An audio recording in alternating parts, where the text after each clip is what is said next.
Самооценка өзін төмен бағалау. Маған проработкаға келген көп адамдарда өткен шағымен жұмыс жасаған кезде ол адамды жақын адамдарының өте қатты құнсыздандырғанын анықтауға болады.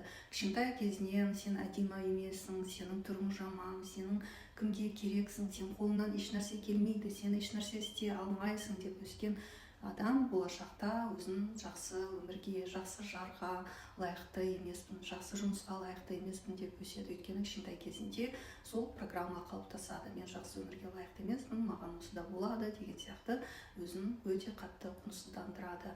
Бұл жерде айтып кететін жайт, бұндай сізде егер программа болатын болса, кішкентай кезіңізден осындай сөздерді естіп өсетін болсаңыз, түріңізді қабылдамай, түрің жаман деп ойлайтын болсаңыз, бірінші ретте өзіңізді қабылдаңыз. Құдайдың берген маған түрі, мен оны қабылдаймын. Екінші ретте өзіңізге жақсы сөздер айтыңыз.